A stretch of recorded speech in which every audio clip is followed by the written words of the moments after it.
ഇന്ന് എൻ്റെ പ്രഗ്നൻസിയിലെ last scanning day ആണ്. ഇന്ന് സ്കാനിങ് എടുത്ത് ഡോക്ടറെ കാണിക്കുമ്പം കറക്റ്റായിട്ട് എന്ന് അഡ്മിറ്റ് ചെയ്യണമെന്നുള്ളൊരു ഡേറ്റ് തരാമെന്നാണ് കഴിഞ്ഞ ആഴ്ച ഡോക്ടർ പറഞ്ഞിട്ടുണ്ടായിരുന്നത്. ഒരു 9 മണിയോടുകൂടി ഞാനും അമ്മയും അനിയനും ചിഞ്ചിരും കൂടെ ഹോസ്പിറ്റലിലേക്ക് പോകുന്നു കേട്ടോ.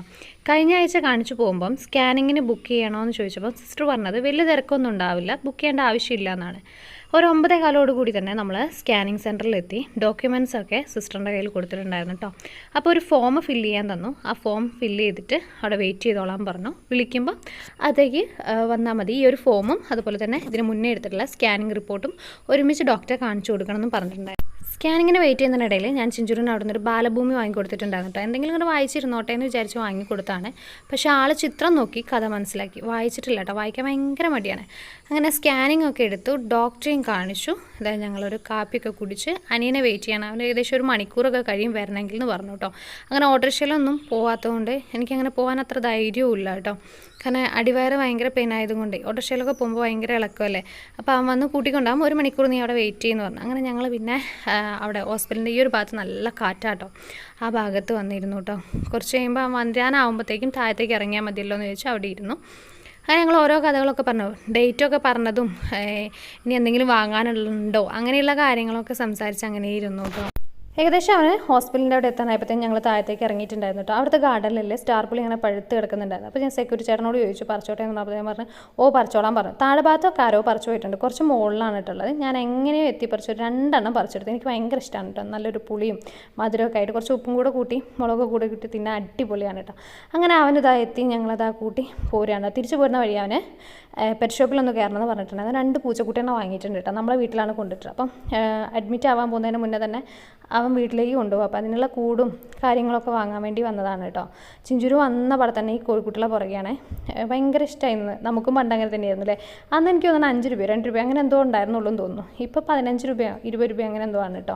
അപ്പോൾ വാങ്ങിത്താന്ന് പറയുന്നുണ്ട്. അപ്പോൾ പിന്നെ നമ്മൾ ഹോസ്പിറ്റലിൽ പോകുന്ന സമയമാകുമ്പോൾ നിങ്ങൾ പട്ടിണിയായി പോലെ വീട്ടിലിട്ടിട്ടുണ്ടെങ്കിൽ, അതുകൊണ്ട് ഹോസ്പിറ്റലിൽ നിന്ന് വന്നിട്ട് വാങ്ങിത്തരാമെന്ന് പറഞ്ഞിട്ടുണ്ടായിരുന്നു കേട്ടോ. അങ്ങനെ ഒരു വിധം അടക്കി ഞാൻ വീട്ടിലേക്ക് കൂട്ടിക്കൊണ്ടുവന്നിട്ടോ. ഭയങ്കര ഇഷ്ടം ഇങ്ങനത്തെ ഓരോ കാര്യങ്ങളൊക്കെ. അപ്പോൾ നമ്മളിതാ വീട്ടിലെത്തി. ഇതാണ് ചെറിയ ആൾ കേട്ടോ. ഇതൊരു മാസമോ പ്രായമായിട്ടേ ഉള്ളൂ. അത്ര പെട്ടെന്ന് അങ്ങനെ ഇണങ്ങുന്നൊന്നുമില്ല. പക്ഷേ എനിക്ക് ഭയങ്കര ഇഷ്ടമാണ് കേട്ടോ. ഇത് റോക്സി 6 മാസം പ്രായമാണ് കേട്ടോ. പക്ഷേ എനിക്ക് അത്രയ്ക്ക് അങ്ങ് ഇഷ്ടമായില്ല. ആൾ കുറച്ചൊരു ഡേഞ്ചറായിട്ട് ഇങ്ങനെ തോന്നുന്നുണ്ട്. അതുകൊണ്ട് ആ ഭാഗത്തേക്ക് ഞാൻ പോയിട്ടില്ല. അവന് അമ്മയോ അല്ലാതെ അതിനെ തീറ്റ കൊടുക്കാനോ നോക്കാനൊന്നും പോകാറില്ല കേട്ടോ.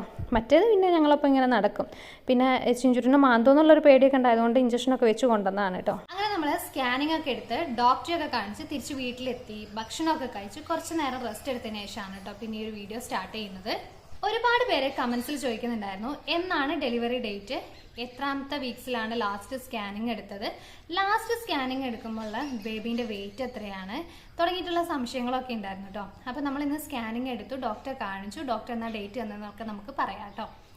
ഞാൻ ഈ ഒരു സ്കാനിങ് എടുക്കുന്നത് 25/4/2025 എൻ്റെ LMP ഡേറ്റ് എന്ന് പറയുന്നത് 20/8/2024 LMP ഡേറ്റ് അനുസരിച്ചുള്ള എൻ്റെ GA എന്ന് പറയുന്നത് 35 വീക്സും 3 ഡേയ്സ് ആണ്.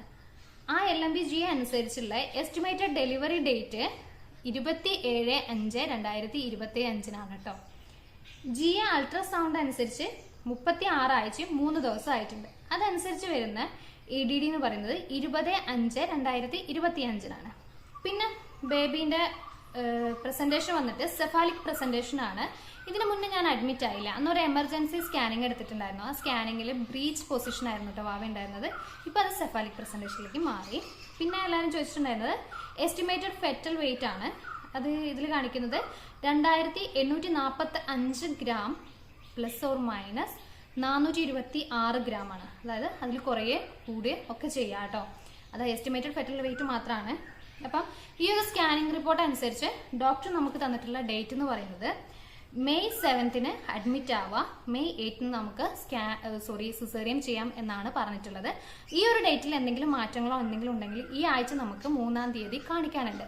ഈ ആഴ്ച കാണിക്കുമ്പം ഈ ഒരു ഡേറ്റിൽ എന്തെങ്കിലും മാറ്റങ്ങൾ ഉണ്ടെങ്കിൽ ഡോക്ടർ പറയാമെന്നാട്ടോ പറഞ്ഞിട്ടുള്ളത്. എന്തായാലും പാപ വരാൻ ഇനി അധിക ദിവസമില്ല.